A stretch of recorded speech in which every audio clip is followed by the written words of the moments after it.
Ron Harris here from MuscularDevelopment.com. Coverage of the 2021 Arnold Classic, brought to you by High-Tech Pharmaceuticals. Standing here with former Arnold Classic champion, IFBB Hall of Famer, and global ambassador for Mutant Nutrition, the one and only Shawn Ray. Shawn, what's it like being back in Columbus? You've been here a few times. It's amazing being here with the sun out in a t-shirt. It's very rare. I don't think it's ever happened in the 33 years I've been coming to Columbus, Ohio. So it's nice to be here in the month of September. Looking forward to some big changes this year. It's the Arnold Classic Light, which is the first. It reminds me of coming back in 1990, 1991, where it was just pretty much a bodybuilding competition. And now this weekend has been pared down to just fitness, classic physique, open bodybuilding, and I think there's one more to it, bikini. So having just those disciplines will give us an opportunity to just kind of enjoy the work that the athletes do, rather than running around from one booth to another booth, trying to catch what's happening over in the expo, running back over to catch the stage. So I'm actually looking forward to enjoying the weekend. Yeah, you know, this has a different feel than the Olympia. It's not as old of a contest. The Olympia started in '65. This started in 1989, but it has a different feel to it. I've always enjoyed the difference between the Arnold Classic and Olympia, because it's not just the difference between Columbus and wherever they held the Olympia. It's Arnold Schwarzenegger, the man himself, who was one of the greatest influences on a lot of us. I started training because of pumping iron, and so many other people did, I'm sure. But, you know, as a champion yourself, what's it been like watching this contest evolve from, like you said, in the beginning it was just a couple divisions, and now, you know, normally there would be a massive sports festival with 30,000 athletes, 100,000 people going through the giant expo. It's been quite a journey. Yeah, I mean, I liken myself to a historian on the Arnold Classic weekend. It's 200,000 that come through here over the Arnold Classic weekend. It normally takes 4 days, 22,000 athletes. I mean, they built this thing up into a beast. I've never missed one since 1989. I'm proud of that. I support Arnold. Arnold enabled me to buy my very first home back when I won the competition in 1991. He's created a lot of opportunities for a lot of people. So when I saw an opening this year to get involved by way of Mutant, as a major sponsor of this weekend, I jumped at it. And being able to support Arnold at a time of, you know, people are saying things and things are getting taken out of context, and there's some political, you know, bad blood in the air, and you got red states and blue states and all this drama. The one thing that Arnold has been consistent with is his love for the game, creating the opportunities for the athletes. We lose the Arnold Classic, the next guy loses an opportunity to potentially buy his first home. He's given away $130,000. And to see this potentially come crumbling down because of politics, it moved me to a point where I had to call the CEO of Mutant and let him know what was happening. He's based in Canada, Jim McMahon, and let him know the opportunities that were presenting itself for us. And like a champ, I mean, the whole Mutant team stepped up, supported what Arnold was doing. I feel like I'm in a really good space with these guys over at Mutant as a global ambassador to continue the legacy that Arnold has created. Without you take the Arnold Classic away from bodybuilding, it's the beginning of the end of our sport.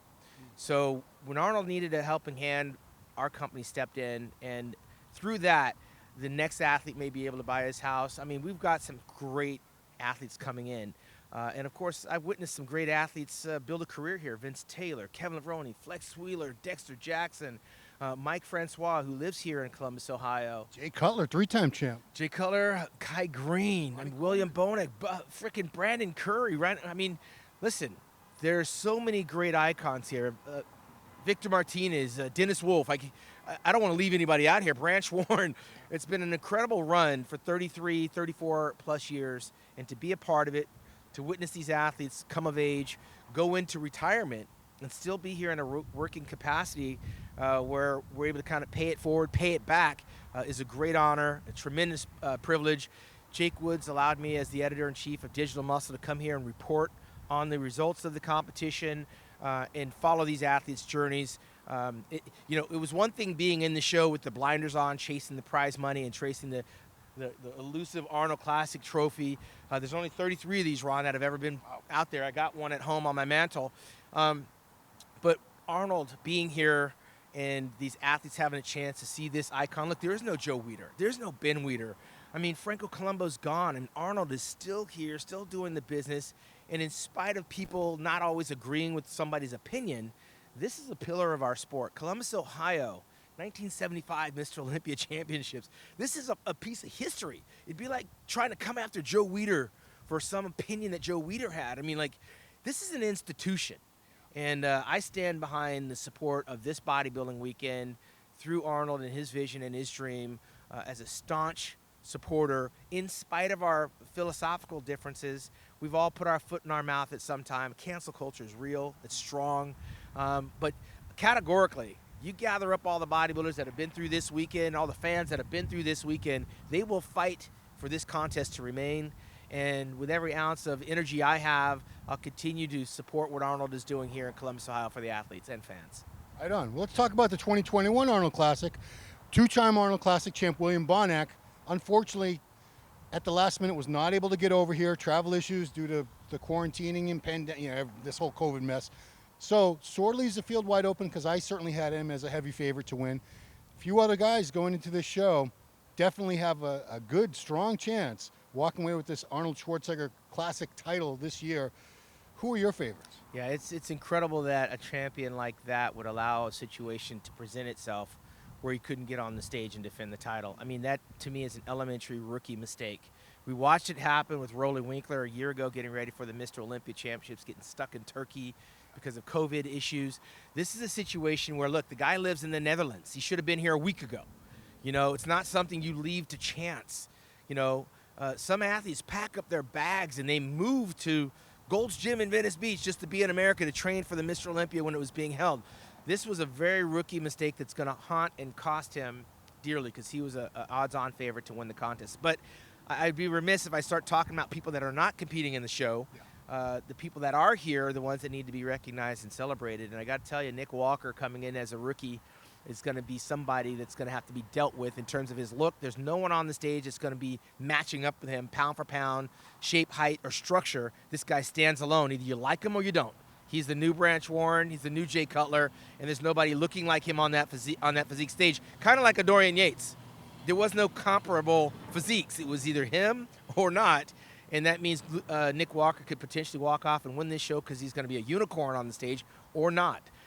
You got some other guys like Steve Kuklo who were waiting to arrive, did a warm-up show in Texas. I think he didn't peak in Texas, which means he could potentially come in here and upset the apple cart if he dries out a little bit more. I know that for sure he's learned in Texas that he's got to be drier. So if he corrects that mistake, that's going to be something to be looking for. Akeem Williams, good Lord. This is a guy that's coming into his own right now.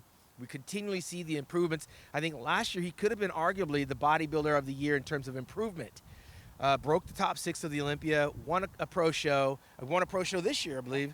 And so he's doing all the things at the right time and at the right space. So he's a guy that if he's improving on his way to the Olympia, this would be a nice feather in his cap to try to crack into maybe even potentially the top 3 going into the Olympia. So he's on a run, and this is going to be a real test for him Saturday night. Yeah, and then we can't leave out Sergio Oliva Jr. And as he comes into his own again, he's turning into a man, right? We have yet to see him this year. He was supposed to compete in the Chicago Pro, pulled out, had a lot of issues, and you heard the interview. There's a lot of mental things, a lot of personal things, potentially a lot of legal things going on in that brand of his, and that could throw you off your game. So potential will only get you so far. We remember the late Matt Mendenhall. We remember Rory Littlemeyer. All the potential in the world, never really realized it, and we've been waiting for Sergio to arrive. He broke into the top 5 a year ago, got the Best Poser Award, but it was a long year ago. It was a year and a half ago, to be correct. So we're talking about 17, 18 months away from the pro bodybuilding stage. That doesn't necessarily equate to improvements when you have all these other issues going on up here in the head. Kept Keone Pearson out of the last year's Mr. Olympia. We'll see what Sergio Oliva brings. And I think we'd be remiss, especially the Canadian fans, if we don't mention Ian Valliere coming off 2 pro wins, Tampa Pro, and then a week later he beat Kuklo. That was a big leap for him to leapfrog over Steve Kuklo, who's been top 5 in this show before, top 6, 7 in the Olympia before. Yeah, huge confidence booster. If anybody's got to be confident about what they're doing, Ian's got to be one of them. But again, he's got some personal things going on. We know that recently his wife was arrested. And that is a big, big distraction because you can't get away from her situation and being available emotionally, psychologically, physically for his wife and the things that she's facing with her legal challenges. It can take a bodybuilder way off of his game because we know it's all about us. It's the most selfish game there is when you talk about getting ready for one of the biggest shows of your life. And while you're having to appease your wife's situation, address the illegal situation, there's also financial obligations. And then you're on this diet, you're in the gym, you're physically unavailable, you're mentally unavailable, and now you've got the biggest contest of your life coming up in front of you. This is going to be one where if he can compartmentalize all the issues going on as it relates to his wife, he may be able to be within striking distance. We got a lot of people who could potentially win this compared to a typical year. So it's going to be a very good warm-up for the Olympia in 2 weeks. Whoever wins this is going to have a lot of momentum going to Olympia. Of course, we are missing Big Ramy, Hadi Choopan, Brandon Curry here, but Isn't that always the case? When it comes to the Arnold Classic, you don't always have an Olympia lineup, which makes this a very unique and very distinct contest. This is an invitation. You've got to be invited to compete here. Your resume, it goes out the window when it comes to the Arnold Classic, which makes this a very unique contest. This is not for the best bodybuilder in the world competition, because not all the best bodybuilders in the world are here. We'll see them in October out in Florida, but this is a nice precursor to potentially the next Mr. Olympia.